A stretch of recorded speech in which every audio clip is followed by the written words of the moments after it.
Okay, this is the P2 paper from January 2021. It's question number 8, and we can see this is a sequences and series question.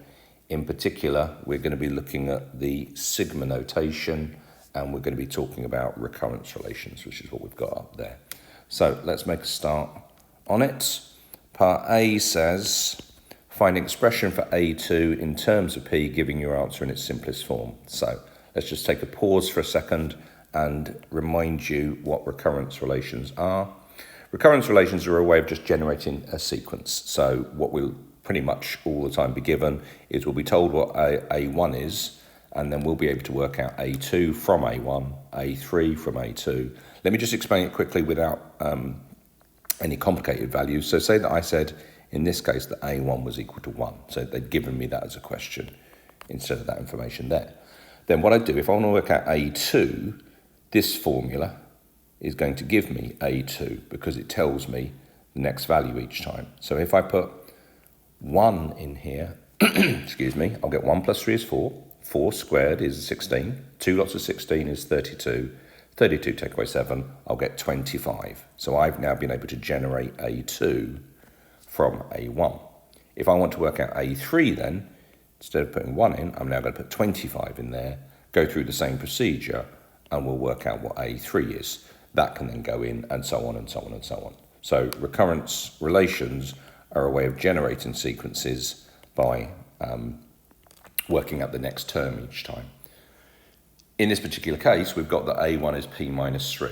So A1 is equal to P minus 3, and they want me to find A2. So A2 is going to be using that formula, 2 lots of, well, I'm going to have P minus 3 plus 3 squared minus 7. Now, they've done this on purpose, look. Minus 3 and plus 3 there, they're going to cancel each other out, so it's going to end up as being a relatively simple function now. It's going to be 2 lots of P squared minus 7. And the question said, find an expression in its simplest forms. Yeah, that's relatively straightforward for part A. So for part B, what have I got to do? Well, let's just have a look at the sigma notation then. The sigma notation in this case means start with n equals 1, only go up to 3, so go n equals 1, n equals 2, n equals 3, and the sigma means find the sum of that. So the sigma notation, n equals 1 to 3, actually means A1, A2, stop at A3. That's what this part here actually means. So I've got that is equal to P plus 15. If that's going to be equal to P plus 15, I can find A1. I've already found A1, sorry. I can already found A2. So if I can find out what A3 is, I'll then get an equation that I can try and solve. So that's what we're going to do. Let's just explain this to the examiner then, and I will start off using my magic iPad by saying, right, that's a start off for part B, is to say we've got sigma notation, n equals 1 to 3, a to the n equals P plus 15, means the sum, A1 plus A2 plus A3, equals P plus 15. So I know I've got A1 and A2, so really what that now means is I need to find A3. So A3 is going to be using the recurrence relation here, but putting in P2 to find P3. So I'm going to have 2 lots of P2 was 2P squared minus 7. 2P squared minus 7 plus 3. That squared minus 7. So I now need to tidy all that, which will take a couple of seconds. So that's 2 lots of 2P squared minus 4 squared. This bit here, just take your time over it, okay? It's 2P squared minus 4 multiplied by 2P squared minus 4. If you need to do that separately, then do that separately. Luckily, I can do that in my head. That's 4P to the 4. It's minus 8P squared minus 16P squared plus 16 minus 7. Again, just be patient, take your time, don't make any silly mistakes with this.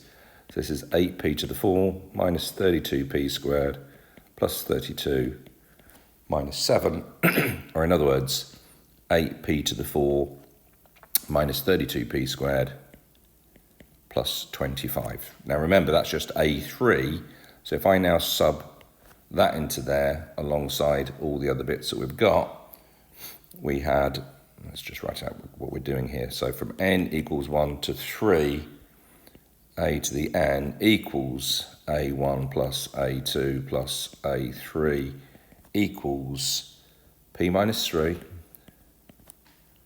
plus 2p squared minus 7 plus the thing that we've just got there, 8p to the 4 minus 32p squared plus 25. I'm just going to drag that over a little bit.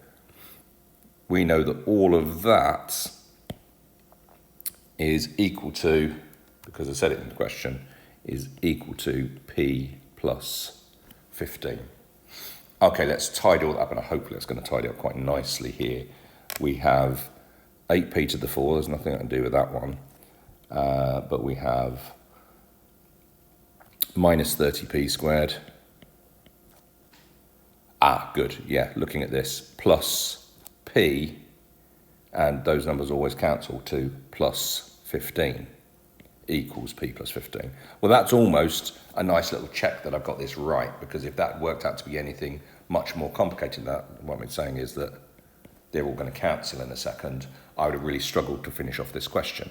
I don't know how to solve quartics particularly well. Could have turned into a quadratic of some sort, but here, this actually is just going to work out to be 8p to the 4 minus 30p squared is equal to 0. That's relatively straightforward to keep going on and solving now. Take p squared out as a factor, which is going to give me 8p squared minus 30 equals 0. So I'm either going to get p squared equals 0, or I'm going to get 8p squared minus 30 equals 0, which gives me p equals 0 there. I'm a little bit suspicious that p squared didn't work out to be something slightly simpler, because I'm going to get p squared works out to be 15 over 4 from this. Take the 30 over, divide 30 over 8, which is 15 over 4. So p is going to be the square root of 15 over 4 plus or minus square root of 15 over 4, or let's say 15 all over 2 here. So again, as classically, I've trained myself. Is that what I wanted? No, I've got to find A2 yet. That's just P. I've got to find what A2 is. So I've got to put this back into my formula for A2 here. So that's P. So A2, which is 2p squared minus 7, is then going to be 2 lots of 0 squared minus 7, which is minus 7, or it's going to be, oh yeah, so p squared is here, isn't it? So all right, that's going to be all right. Or it's going to be 2p squared minus 7, so it's going to be 2 lots of 15 over 4 minus 7, so it didn't really matter how neat or tidy the other part got to.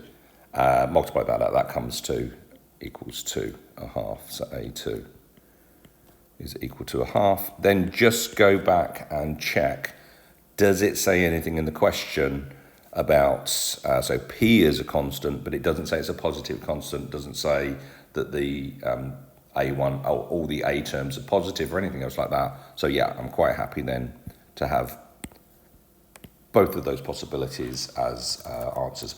Always check for something like that. It's a nasty little thing that they sometimes give you on the end of one of these questions, and it'll cost you a mark, and you don't want to get 5 out of 6 if you've done all that work. Okay, hopefully that makes sense.